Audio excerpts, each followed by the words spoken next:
first ground for the new building. And we were honored to have Senator Hayner and her son there for the ceremony. Throughout the ceremony, people spoke about her leadership and her contribution for everybody. It was very exciting. And at one point, I looked over. How wonderful is that we've been able to give back a little bit, and right out there, right out front, as you walk either by the building or into it, you will see her.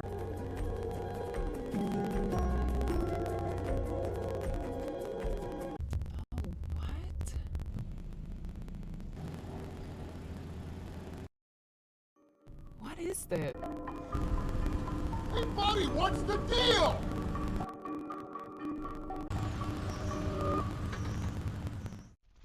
I had to fight for a lot of the resources that I need. Have gotten extremely hurt and even killed.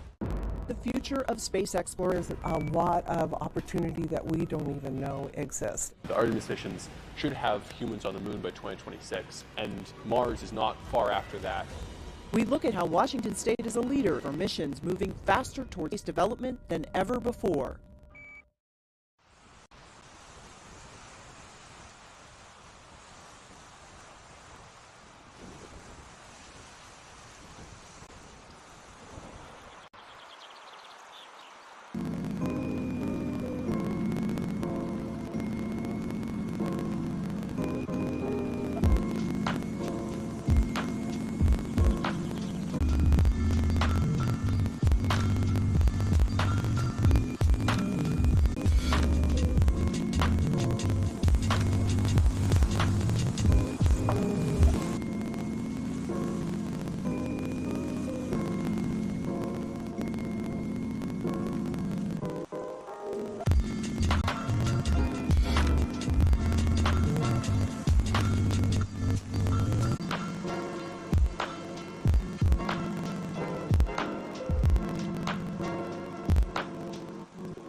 My name's Roland Thompson. I'm the lobbyist for the Washington State. We picked this up after the Associated Press stepped back from sponsoring it. We still call it the Associated Press Briefing, but it's actually run by the three associations.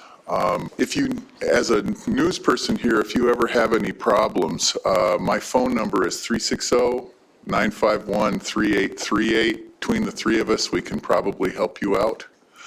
And without further ado, Stuart Elway has been the leading poll. He, for Crosscut, sponsored by Crosscut, has a poll that comes out just before the legislative session every year, which is the Legislative Priorities Poll. And Stuart's going to present that to us. What I want to show you this morning is the recent Crosscut Elway poll, which is being released this morning on Crosscut.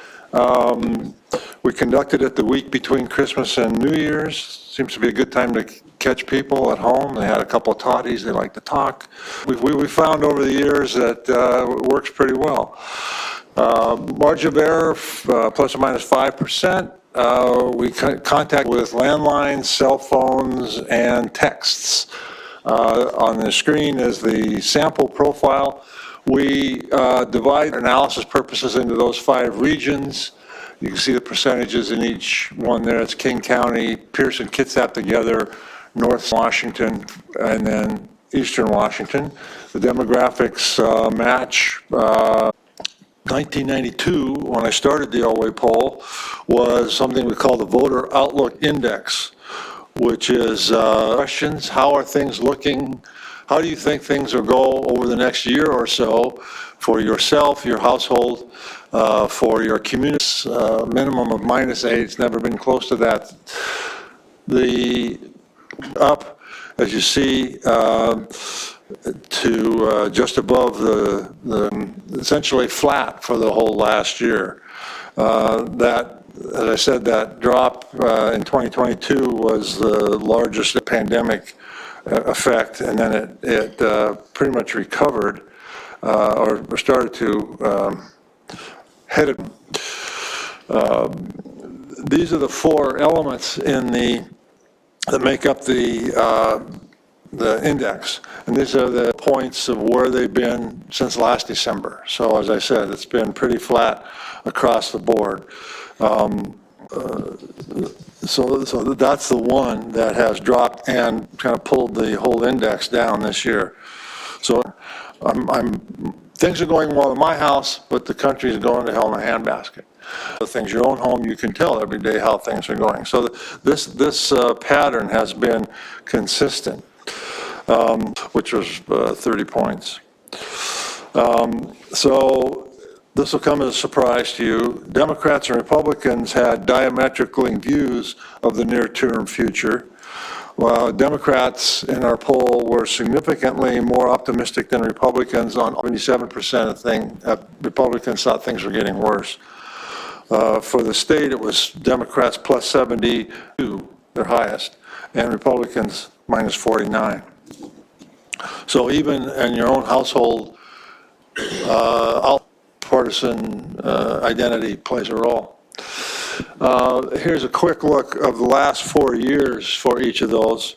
Two measures have fully recovered. The gold on the bottom is things looking better. None slide, it's more pronounced for the country, as we saw earlier.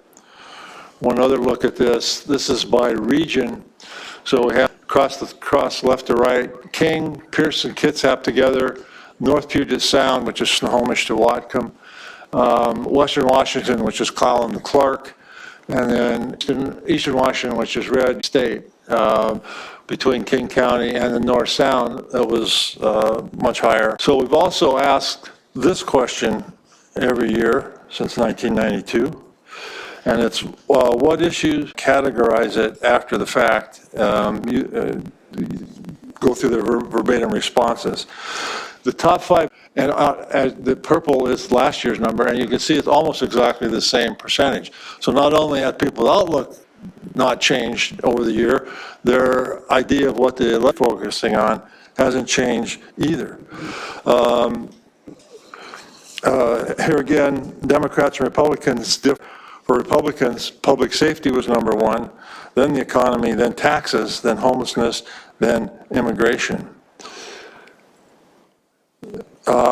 This is a chart, this kind of chart that the graphics people tell you, never put a chart like this up.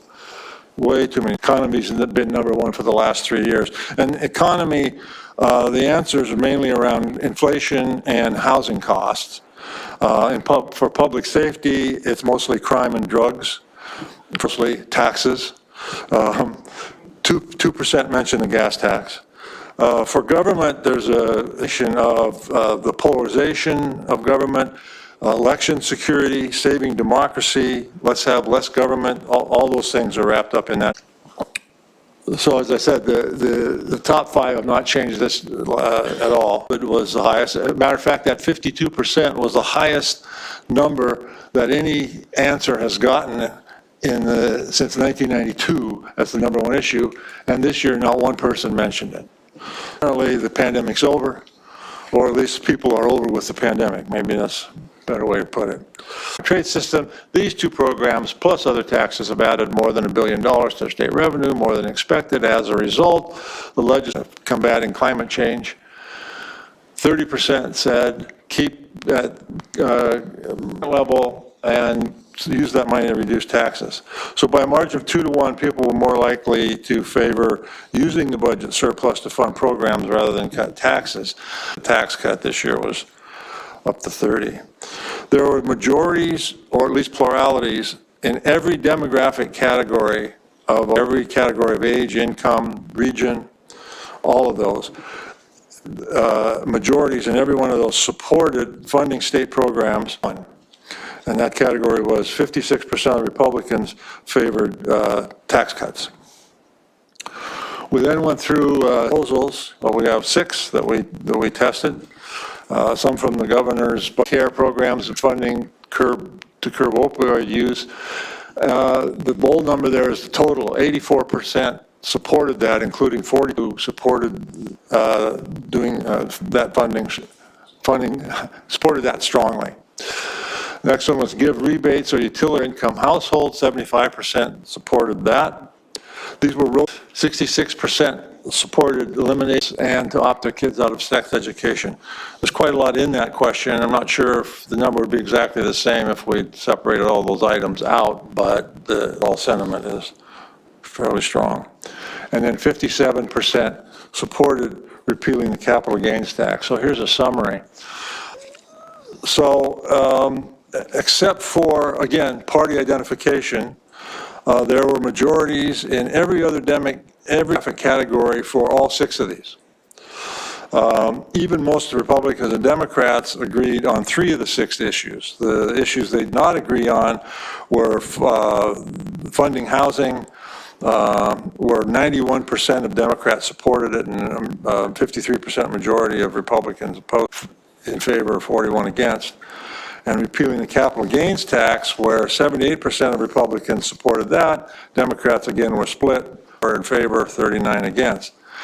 Interestingly, the 57% supported repealing the capital gains, despite the fact that 84, 75, and 66% supported putting more money into state programs.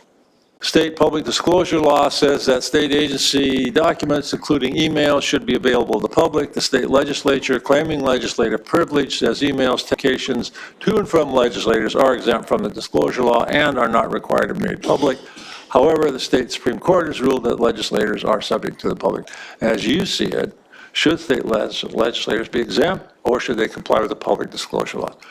Should we have a pool? Should we have a pool? So there are all the entire, as well as the crosstabs are available this morning, yes, at crosscut.com if you want to get some more detail. Looks like we have some time for any questions. Jerry. Did you ask questions about the initiative to vote? Wording. We read all 6 of those in a series, and it was framed as the following are some proposals that the legislature is discuss in the coming weeks. So we didn't put any author on any of those 6. So based on what you received and results, would you translate those results into the public's position at this stage on those initiatives to the legislature, especially related to police? Are relatively complicated, nuanced, and by the time you get here, you're arguing over where the comma goes in the sentence. In a poll like this, we're trying to get a broad sense of kind of where the public would start in the public debate, and we try to phrase it language that we see in the press, which is how most times voters, that's how they're going to learn about it, at least initially. So this is the playing field, I guess, in terms of voter attitudes, that the game's going to be, if I could, I'm going to stay in this football analogy as long as I can. But we weren't asking people specifically about this, aspect of it or that aspect of it, and how would you vote if you were voting? Yeah, well, I mean, you just, in other life, I could do, Tom. Yeah. With long-term care initiatives, there's also a public policy issue wrapped up in that. Do you, at least at your thinking at this stage, is voters likely to approach that as voting for a tax cut for themselves? Well, a tendency to have a lot of support in the spring, and it sort of dwindles to voting time. People will learn more about it and heard both sides and have a more complete opinion about it, rather than, do you want a tax cut? Oh, yeah, okay, sounds good. But, they also, as you see, they like the money going to programs. They're concerned about change. So I think there's going to be a robust debate to be had over this summer about these things, if they go to the ballot. And I'll be back with following that debate along. Question to that end. Yeah. Look at those on the ballot and some of the numbers that you showed us, and people tend to not principles and things, but it's not reflected on the ballot. So in just your experience in doing these, is it just that people kind of, how do you explain that disconnect between those sorts of things being popular and Republicans still just not doing very well? Well, you're only talking about it, there's not any other information around that. So there's that. And then we did see another avenue was the parental rights and the police pursuit. So I think there are not the whole range of issues because they're concerned about social issues and climate change and other things that Democrats are pretty strongly in favor of, and as we see, Republicans tend not to be. So it's not quite a simple formula. So you just add up how many issues people are for, and then that's how they're going to vote as a party. Because there's just a lot of other nuance around party identification. Opt out of sex education. Can't parents already opt out of their children out of sex education, and doesn't that tendency to mess with the responses? Well, as I mentioned, there's a lot in that question. There's at least three questions that we sort of packed into that one question. Treat that one a little bit more fuzzy, pack them together in this question.